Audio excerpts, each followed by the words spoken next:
So my AC compressor went out 2 days ago. Luckily I was not far from a Volvo place, like 20 or 30 miles or something. So I was able to get it fixed. Wasn't without AC too long.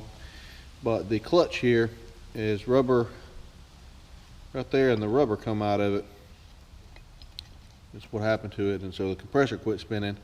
I actually had another compressor at home on my parts truck, but it was the same age as this one, actually a year or two older, and so I didn't want to risk, putting that on there and then it go out, in a few months or next year in the middle of summer and be in the same predicament.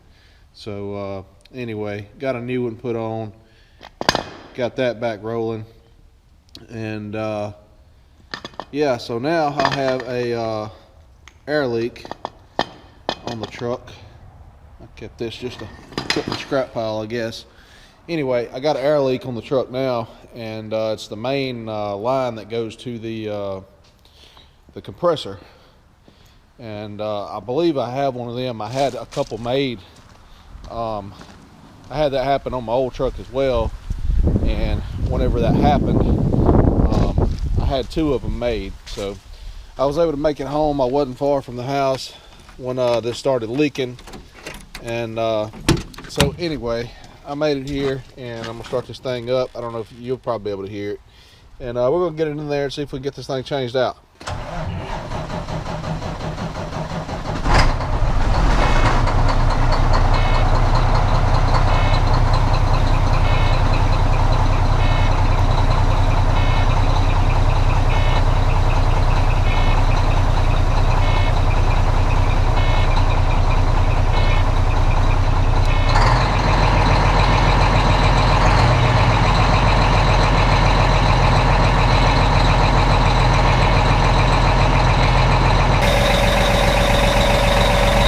I think you can probably hear the air blowing, maybe.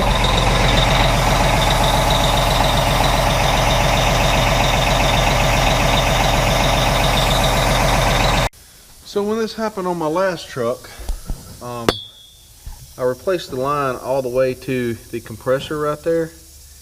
You see where that steel line is at? It says air brake, where that little test cap is at. Goes in the back of the compressor head. That line actually goes down somewhere right around the top of the transmission down there. So I had to make me a longer line and run a steel braided line all the way from the compressor all the way down to the dryer. And I had to do that on the side of the road because the line blew completely out. I actually replaced it twice because when I bought that truck, the line had a leak in it, and then later on, several years later, the other line that attaches to it, there's two lines, the one from the steel here, and then the one that I put those on. It threads together on there. Anyway, the other one blew out, and that's when I got the steel braided line made. So I actually have two lines over here.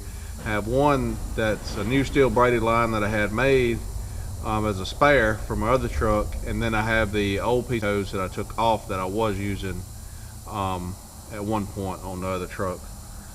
So anyway, hopefully I got a line to put on here is what I'm getting at.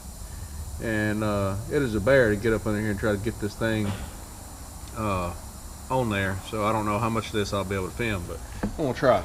So these are the lines I was referring to here. This is the new steel braided line I had made.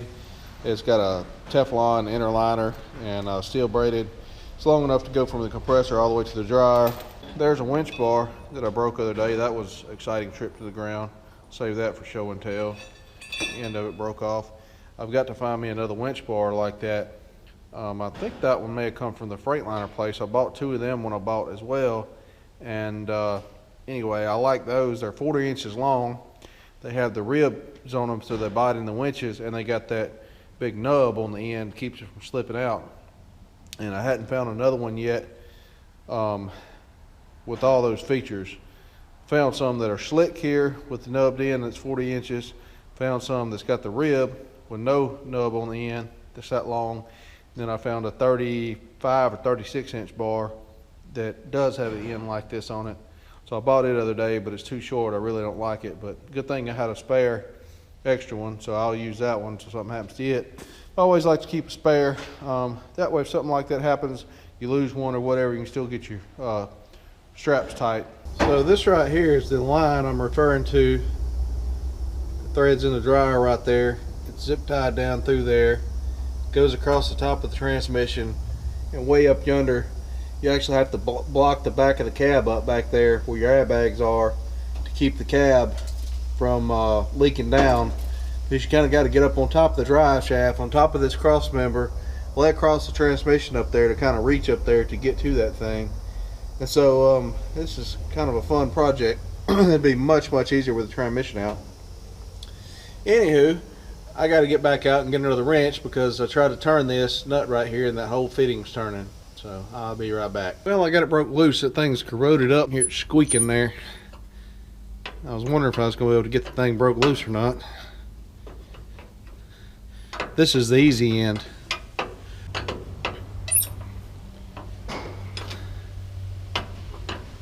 Not much room here to work on any part of it, but this is the easy end. The other end's a lot worse.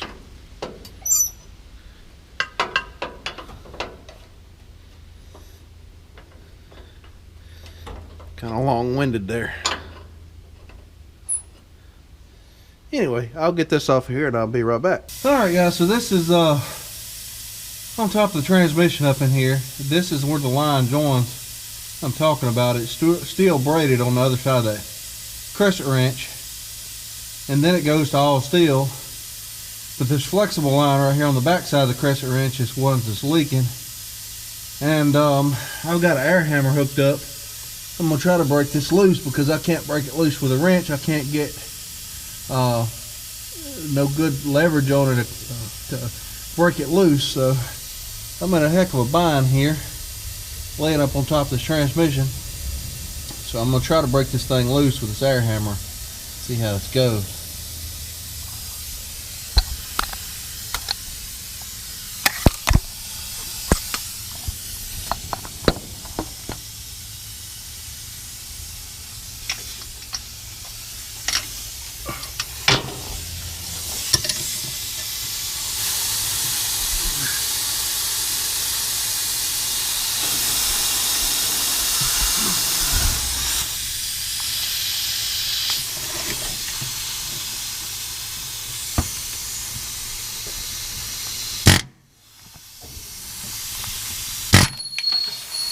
Just about how I figured it was going to go.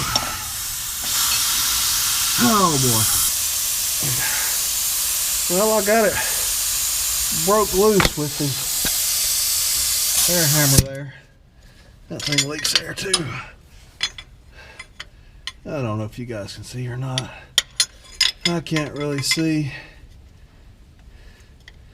I'm out of breath. I'm laying on my stomach. What a pain. And this is why I had that long one made when I was on the side of the road to come from the compressor up there. It's not very accessible here. Well, actually the other one, it blew. I think that last time it blew apart in front of this fitting up there. So I didn't have a choice. I think that's what it was. It was several years ago. First time I fixed it like this. Oh boy. And then the last time I had to replace the whole thing. I can find my side cutters, cut the zip tie now. Alright, so that thing's in such a bad spot. I got a new hose threaded on there. Alright guys, well, I finally got that thing on there. I put a piece of heater hose, split it and put over it to kind of protect it from any rubbing or anything. That's what happened to the other one. It rubbed into. I hope the one up by the block, that braided one, don't rub on something. I did the best I could to try to get it, make sure it wasn't up against anything. You just can't get up in there. You about need to take the darn cab of the truck off to get up there and do anything, to be able to see what you're doing and make sure you're doing a good job. But I got it on there anyway. This is the one that come off of there. That's where it rubbed, where it was factory, went through the factory bracket right there and was tied to the factory bracket. It rubbed a hole in it over time. And that's where I had the air hammer on it trying to get it off. Like I say, them things will corrode on there and you can't get the darn things off, especially up in there where you can't get no leverage on a wrench. So that can go in the garbage. I still got my new hose here. I'll put this back in the truck, and that way if the other end of it blows out, this is long enough, as I say, you can unthread it from the compressor up there at the top and snake it down through there and hook it into your tryer and just bypass the existing hose, at least hopefully get you off the side of the road and get you somewhere where you can do a little better permanent repair.